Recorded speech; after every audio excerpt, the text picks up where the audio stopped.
Selamat pagi semuanya. Kita bersyukur karena kita beriman kepada Tuhan yang amat sangat baik.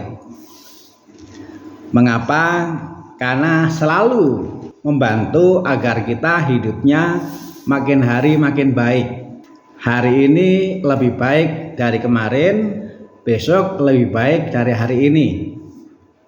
Itu sebabnya kalau kita bersalah, kita berdosa, nggak cepat-cepat dihukum, tetapi diberi kesempatan untuk bertobat. Bertobat berarti berubah menjadi baik. Kalau sebelumnya kurang baik, lalu berubah menjadi makin baik kalau sebelumnya sudah baik. Kita menerima salib abu. Ketika kita menerima salib abu, kita menerima pesan, dan pesan ini asalnya dari Yesus.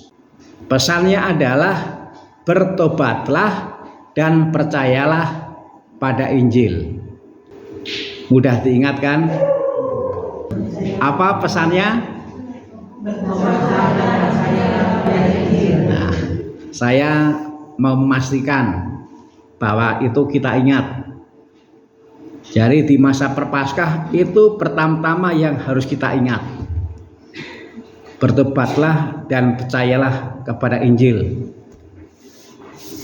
Kalau di masa Prapaskah kita lupa, tanggal sekian itu yang di sebelah kiri saya siapa ya? Lupa. Gak apa-apa.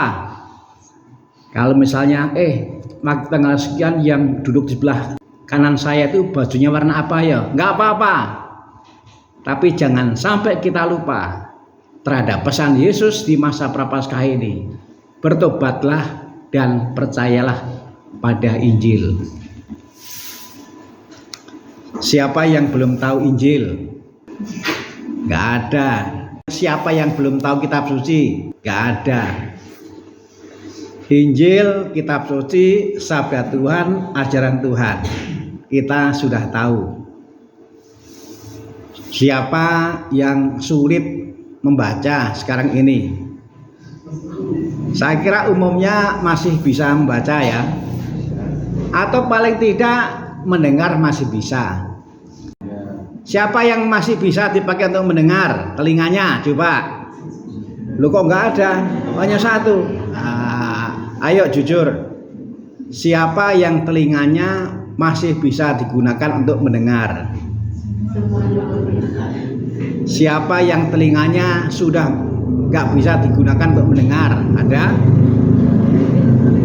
Dua-duanya? Saya itu telinganya juga hanya satu yang berfungsi. Ini itu telinganya nggak bisa dipakai untuk mendengar. Maka kalau orang tuh ngomongin jeleknya saya, ya silahkan, nggak denger. Yang berfungsi hanya yang ini. Dan ini hanya bisa dipakai untuk mendengar yang baik-baik. Nah, itu enaknya. Telinga saya itu yang kiri biasa digunakan untuk mendengar yang jelek-jelek, dan itu sudah nggak berfungsi. Nah, yang kanan itu yang masih berfungsi, yang digunakan untuk mendengar yang baik-baik. Seperti kalau orang nawari makanan, pagi ini nawari surabi, tempe goreng, itu terdengar. Bahkan belum disampaikan sudah terdengar. Para bapak dan ibu yang terkasih, kita bersyukur dianugerahi kemampuan membaca, meskipun sekarang mungkin ada yang sudah terganggu.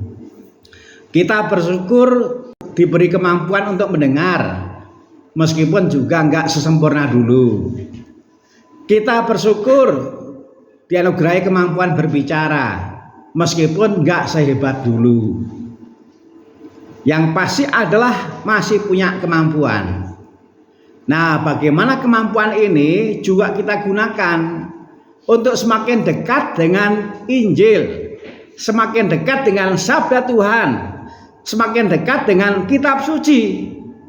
Karena bertobatlah dan percayalah pada Injil, pada sabda Tuhan, pada ajaran Tuhan. Bagaimana bisa bertobat kalau kita nggak ada yang menuntun? Kita ini perlu dituntun, dan penuntunnya adalah sabda Tuhan, adalah Injil, adalah kitab suci. Firman-Mu pelita bagi kakiku dan terang bagi jalanku. Jelas kan? Jelas.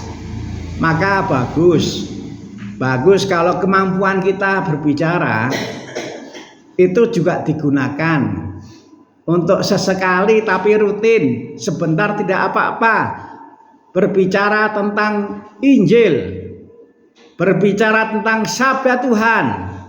Misalnya kalau pas di rumah lagi kumpul atau mau latihan kor tapi waktunya belum tiba sehingga masih ada kesempatan untuk kumpul, dan juga seperti yang selalu saya lihat, belum waktunya misa tapi sudah pada datang dan kumpul sambil fly. Itu juga kesempatan saling ngobrol meskipun hanya sebentar. Sabda Tuhan, ayat kitab suci mana yang minggu ini menyentuh hati? Sederhana kan? Ketika kita bertanya, lalu ada yang sharing. Nah, kita mendengar sharing mengenai kitab suci, ayat suci yang menyentuh hati. Lalu kemudian kita juga masih bisa membaca meskipun mungkin tidak sebagus dulu. Syukur kalau kitab suci yang di rumah oleh kita juga masih bisa kita baca. Dan kalau tidak bisa kita baca karena matanya sudah berbeda dengan dulu, kita bisa minta tolong orang yang satu rumah. Barangkali orang yang satu rumah ada yang matanya masih bagus dan sudah bisa membaca. Cucunya ulah hilap. Cucunya kan sudah bisa membaca. Hei cucu. Sini, tolong dibacakan kitab suci. Sekalian mendekatkan cucu kepada kitab suci, sekalian kita mendengarkan karena kita sudah sulit untuk membaca. Mudah toh? Mudah. Inilah kehebatan Tuhan yang begitu penting, yang menuntun kita di jalan keselamatan. Begitu mudah. Kita nggak bisa minta tolong cucunya, bisa minta tolong anaknya. Itu soal kitab suci. Siapa yang di sini tidak punya HP?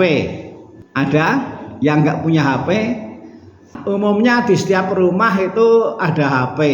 Saya yakin di sini juga umumnya setiap rumah minimal ada satu HP umumnya. Betul nggak? Betul. HP itu sekarang sudah merakyat. Anak belum lahir saja HP-nya sudah disiapkan.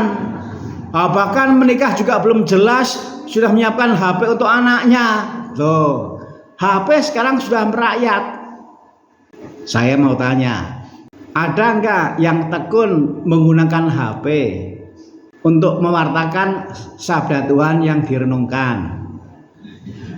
Ada enggak yang menggunakan HP untuk berbagi? Inilah refleksi saya. Inilah permenungan saya tentang sabda Tuhan. HP sebenarnya juga bisa digunakan untuk berbagi tentang firman ayat yang menyentuh hati kita, yang menuntun kita di jalan pertobatan, di jalan keselamatan. Tetapi kita juga bisa menggunakan HP untuk sharing yang saya rasakan ketika merenungkan sabda Tuhan. Kalau orang itu punya HP biasanya sibuk Bertobatlah dan percayalah pada Injil. Jangan hanya sibuk dalam banyak hal kecuali dalam hal Injil.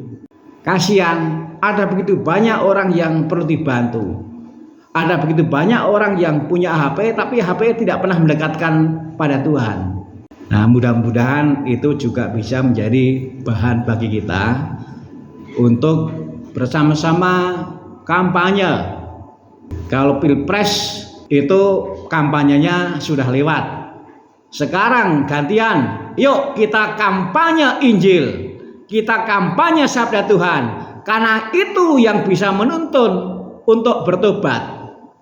Kan bunyinya adalah bertobatlah dan percayalah pada Injil. Bagaimana bisa bertobat kalau Injil tidak dijadikan penuntun? Jadi pertobatan hanya dimungkinkan kalau kita makin dekat dengan Injil. Amin.